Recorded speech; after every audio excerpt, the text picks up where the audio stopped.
Have you ever walked through a city that used to be great? You know, as I'm driving through this city, there is so much beauty.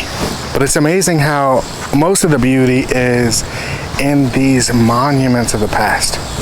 These beautiful steeples and these beautiful church cathedral-like structures. They were just built different back then. And if you've tried to build a house or you've lived in a new construction lately, they don't build them like this anymore. But I don't know if you hear that in the background, but there's sirens going in the background. Because in the midst of all of this beauty of what was, this city is no longer what it was.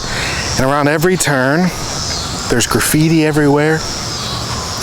And there's people in desperate need everywhere I look.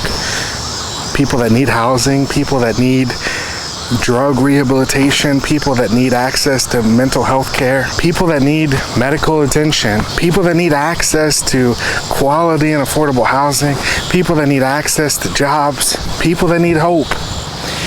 And it's amazing that in a city like this, that is full of this rich history of what was, there would be such a lack of hope.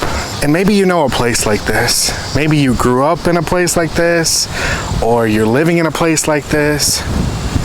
A place that is desperately clinging to what it once was, all while holding the sad reality that it's not anything like it once was.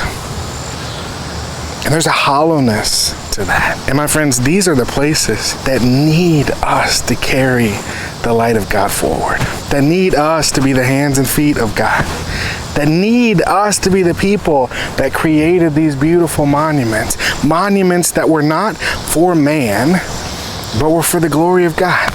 And we've grown passive in our spirit, that we would take for granted the beauty of these places and the purpose of these places, that we might be brought together, that we might find hope, and that we might see the face of God in each other. And we've grown stagnant, and we've grown comfortable, and we go into these places not understanding that there's nothing sacred or holy about the place. What makes it sacred and holy is the heart that dwells inside of it. And as we watch the world crumble around us, the heart is changing. As we search desperately for hope and we watch people wither away, if these places don't stand for more than just brick and mortar, if they don't stand for hope and truth and light, if they don't serve and love in the same way that Jesus did, by feeding, by clothing, by loving, by healing, by praying, and by trusting God, then these monuments are no longer about God. They become just about us, celebrating a history that we haven't committed to continuing. And whether we acknowledge it or not, church, our faith often looks like this city does. Caught up in the glory days, all the while the foundation is crumbling. Caught up in what used to be instead of firmly planted in what can be right now. And while you reminisce and flip through church yearbooks of yesteryear, the world is crumbling around us. And we can rehearse with the past glories and begin restoration projects to keep the old things alive.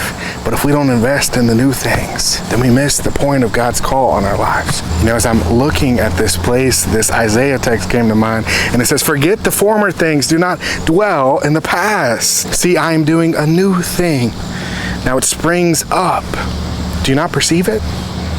And we hate newness. We hate it. I can almost guarantee you that most of these churches, this whole skyline is full of steeples, and you got the Episcopal Church, and you got the Cathedral, and you've got the Disciples Church, and you got the Methodist Church, and you got the Baptist churches, and you have all of these churches. You got the Orthodox Church, all these beautiful places. And I can almost guarantee you that most of those places are still doing the same thing.